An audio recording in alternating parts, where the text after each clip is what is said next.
Salut, c'est Augustin de mon indépendance financière. Aujourd'hui, on va aborder la deuxième partie de ce résumé de l'ouvrage La magie de la liste de Yuval Abramovitz. 25. Quand écrire, c'est faire. Notre vie est jalonnée de contrats. Contrat de mariage, acte de divorce, achat d'une maison, ouverture d'un compte bancaire, contraction d'un emprunt. Même quand on achète un téléphone portable, on signe un engagement pour un forfait. Le seul cas où nous sommes incapables de conclure un contrat, c'est avec nous-mêmes. Bien que nous ayons à peu près tous une liste de rêves en tête, combien d'entre nous ont pris le temps de la coucher sur papier? D'ailleurs, en parlant de contrat, en avez-vous déjà passé un avec vous-même? Vous êtes-vous déjà imposé une amende en cas de non-respect de vos engagements? Votre amende pourrait être versée à l'association de votre choix. C'est ce que je vous propose de faire très bientôt grâce à l'application Pacte. 26. Quand le bonheur ne rime pas forcément avec la richesse. En mai 2014, Yuval a fait la rencontre d'une personne fortunée qui deviendra un très bon ami et qui n'hésitera pas à l'inviter lors de ses soirées dans le monde entier. Tant et si bien que Yuval finit rapidement par être surpris du détachement de son ami. Il était devenu presque impossible de l'émouvoir ou de le surprendre, tant sa fortune lui permettait d'accéder à tout ce dont il souhaitait. Ce constat confirma l'avis de Yuval, il est important de tenir à jour une liste de rêves pour avoir toujours un but et trouver toujours un accomplissement personnel dans la réalisation de ses objectifs. 27. Un jour je m'accomplirai, mais pas avant la retraite. Comme la plupart des gens, vous vous êtes peut-être déjà dit « Oh, je ferai ça quand je serai à la retraite, quand j'aurai le temps ». Mais comme le chante John Lennon, la vie est ce qui nous arrive quand nous préparons d'autres projets. La vie, c'est l'instant présent, et comme nul ne peut savoir de quoi sera fait le lendemain, il est plus qu'important, il est crucial de réaliser ses rêves dès que possible. 28. Excusez-moi les enfants, mais sur quoi vous concentrez-vous? Il n'y a pas d'âge pour rêver, mais comme les enfants sont généralement plus doués que les adultes dans le domaine, leur potentiel est infini. Il convient donc aux adultes de les encourager dans la démarche. N'hésitez pas, éduquez vos enfants à rêver. Grâce à votre orientation, ils comprendront à quel point il est important de se focaliser sur un but. Apprenez-leur à saisir les opportunités qui s'offrent à eux. Je suis certain que tout le monde se souvient durant son enfance d'un certain nombre de relations amoureuses qui n'ont pas vu le jour pour cause de timidité, de crainte de l'échec. 29. Or noir. Dans le film Sans plus attendre, les personnages incarnés par Jack Nicholson et Morgan Freeman se rencontrent dans un service d'oncologie et décident ensemble de réaliser leurs rêves les plus fous avant leur dernier soupir. Pourquoi nous faut-il un événement qui bouleverse notre existence pour commencer à agir sur le champ? 30. Mon mentor personnel. Bien qu'il ait pu connaître de nombreux professeurs et qu'il ait été inspiré par de nombreux auteurs, le principal mentor de Yuval n'a même pas 10 ans. Il s'agit de sa fille Shira. Shira est la personne qui a permis à Yuval d'oublier son téléphone portable et de se remettre à dessiner comme un enfant. Plus généralement, Shira offre une quantité infinie de leçons qui inspirent Yuval et lui donne à penser quand il l'observe. Même si la maturité psychologique a clairement ses avantages, elle a le malheur de présenter de nombreuses entraves, des lois sociales, autant de freins que nous nous imposons sans même y réfléchir. 31. Que perdons-nous lors du passage de l'enfance à l'âge adulte? La plupart des amis de Yuval le considèrent comme un homme courageux. Mais lui le sait, il ne s'agit pas là de courage, mais d'audace. Car dans sa jeunesse, Yuval était beaucoup moins raisonnable qu'aujourd'hui, beaucoup plus impulsif et téméraire.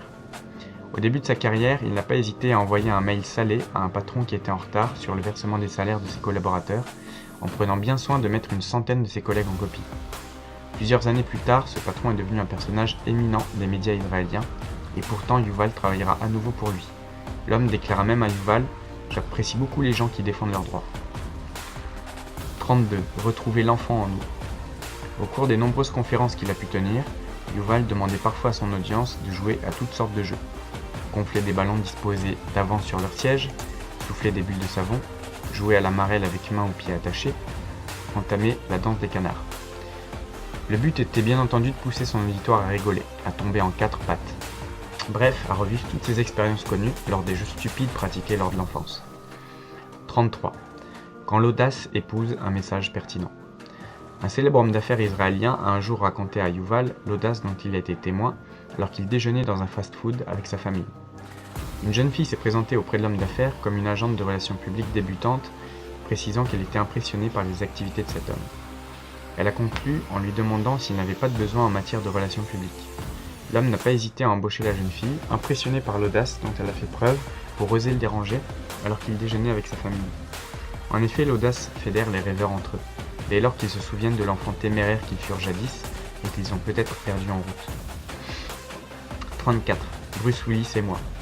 Un soir de 2010, Yuval couvrait une conférence de presse de Bruce Willis à Paris pour une marque de vodka dont il détient des parts. Il se trouve que l'acteur, à peine débarqué de son jet, était trop épuisé pour discourir longuement, et après les 20 minutes des questions-réponses insignifiantes des journalistes présents, Yuval n'avait pas assez de matière pour rédiger un papier. Yuval est parvenu ce soir-là à converser avec l'agent des relations publiques de l'importateur israélien de cette marque de vodka, qui l'invita à l'accompagner dans le restaurant où toute l'équipe, dont Bruce Willis, dînait le soir même. Au cours de ce dîner, Yuval a su faire preuve d'audace pour obtenir une interview exclusive de Bruce Willis. 35. Aider, c'est super.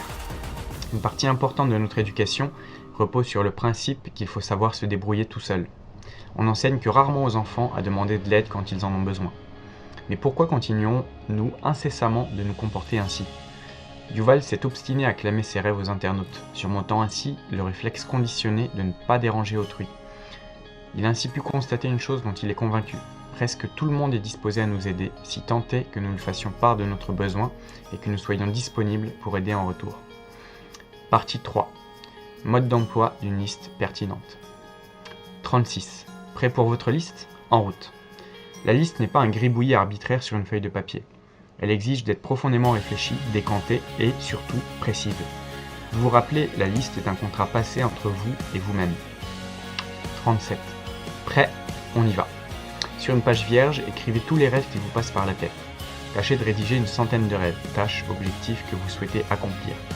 Ne vous laissez pas distraire par quoi que ce soit qui pourrait vous laisser penser que tel rêve n'a pas sa place sur la liste. Pas de faux fuyants tels que c'est impossible, je n'ai pas le temps, c'est trop coûteux. Laissez votre cœur et votre cerveau remplir les pages. Ne vous arrêtez pas avant d'en avoir 100. 2 ou 3 choses que j'ai apprises sur la réalisation des rêves. Le problème principal des ouvrages de développement personnel, ainsi que des ateliers de mieux-être, c'est que les lecteurs et les auditeurs sont enthousiastes pendant quelques semaines, puis reprennent peu à peu leur train-train quotidien. Cette fois, aucune indulgence à l'égard de vous-même. Choisissez l'un des points de votre liste, cherchez si besoin sur Google comment réaliser ce rêve, prenez votre téléphone et envoyez à 10 amis un message dans lequel vous leur demandez du soutien pour réaliser ce rêve. Votre engagement auprès d'autrui sera une motivation supplémentaire. 39. Laisse tomber, tout ça a déjà été fait. Eh bien justement, pas du tout. Grâce à la liste, Yuval a reçu de nombreux témoignages de personnes souhaitant évoluer dans le domaine artistique, mais incapables de contacter une maison d'édition, un producteur ou un metteur en scène. Des millions de personnes sont persuadées que des millions de personnes contactent ces personnes et qu'il n'est donc pas productif de s'y prendre ainsi. Mais la réalité est tout autre, puisque seulement quelques centaines de personnes ont l'audace d'entreprendre cette démarche.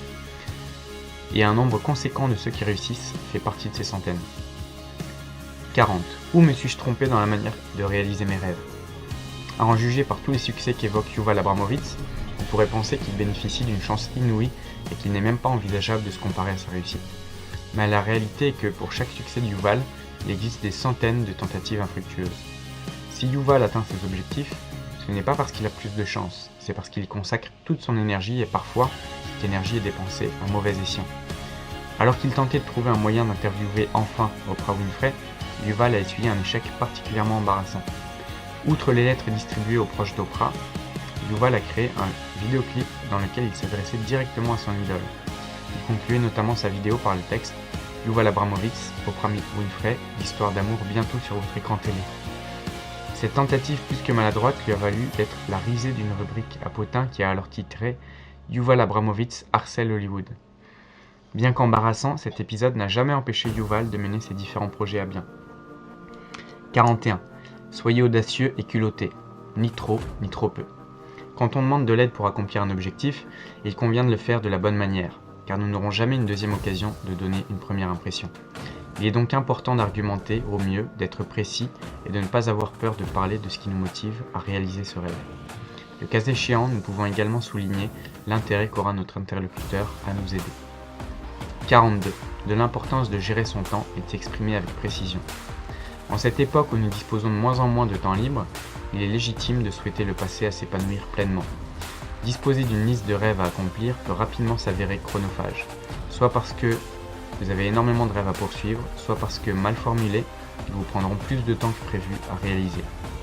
C'est pourquoi il est important de formuler ses rêves avec précision et d'apprendre à gérer le temps que l'on y consacre afin de ne pas nuire aux autres aspects de notre vie. Accomplir ses rêves ne doit pas impliquer de négliger sa famille, son travail ou ses passions. 43. Le défi, peser ses mots. Les deux listes suivantes illustrent parfaitement la différence entre une liste vague, chronophage et une liste cohérente. Liste 1. Trouver l'amour, perdre 10 kg, devenir styliste de mode. Liste 2. Avoir 2 rendez-vous par semaine pour augmenter mes chances de trouver l'amour. Jeter toutes les sucreries à amuse-gueule et courir au moins 2 fois par semaine. Consacrer du temps à recueillir des informations sur les écoles de stylisme et m'inscrire aux examens d'admission. 44. Resserrez votre liste. Après avoir vu l'importance de peser ses mots, reprenez votre liste de 100 rêves, rédigez plus tôt, libérez-vous du temps et reformulez vos rêves de manière méthodique. La première étape est d'effacer ou reformuler les points manifestement irréalistes. Vous rêviez de remporter un Oscar? Si vous n'avez jamais été acteur, ce rêve est tout sauf réaliste. En revanche, vous pouvez commencer par vous inscrire à un cours d'art dramatique, et peut-être que d'objectif en objectif, vous finirez par remporter cet Oscar. La seconde étape est de vous focaliser sur les rêves qui vous tiennent réellement à cœur. Si vous avez noté faire du bénévolat, mais que vous l'avez noté uniquement parce que ça sonne bien, et que vous savez que vous n'avez pas le temps ni la volonté, renoncez à ce point. 45. La vie des autres. La troisième étape est de retirer de votre liste tous les objectifs sur lesquels vous n'avez aucune prise. Nous ne maîtrisons pas les démarches et les choix des autres individus. Si nous les incluons dans nos listes de souhaits, seules déceptions et déconvenues nous récompenseront. 46. Combien d'objectifs? Quand vous avez votre liste finale consignée, notez à côté de chacun de vos rêves l'échéance qui vous semble raisonnable. Bien qu'on ne peut rien affirmer d'universel, il convient de se fixer une dizaine d'objectifs avec une échéance de 2 années maximum. Les objectifs à plus long terme se heurtent souvent à beaucoup d'aléas et de frustrations. Partie 4. La réalisation de nos rêves. 47. Comment commencer à réaliser notre liste? Pour commencer à réaliser vos rêves, prenez le plus brûlant d'entre eux, celui que vous souhaitez réaliser avant les autres et en route. Commencez à actionner les premiers rouages qui vous feront progresser vers ce rêve. Et si vous avez plusieurs rêves pouvant être réalisés en parallèle, rien ne vous empêche de travailler sur plusieurs de ces rêves à la fois. 48. Recherchez un diffuseur. Soyez les ambassadeurs de votre réussite. N'hésitez pas à clamer vos rêves sur les réseaux sociaux. Plus votre liste aura d'associés et plus vous augmenterez vos chances de réussite. 49. Règles de conduite pour le jour d'après. Après avoir diffusé votre liste, il est temps de respirer. Faites le plein d'énergie, équipez votre carapace et préparez vos bouchons d'oreilles symboliques, car pour chaque personne ravie de vous aider, vous devrez affronter 3 ou 4 bouffeurs d'énergie qui tenteront de vous décourager. Voilà, j'espère que cette deuxième partie du résumé vous aura plu. N'hésitez pas à liker, à commenter, à partager cette vidéo. Et je vous dis à la prochaine pour la 3e partie.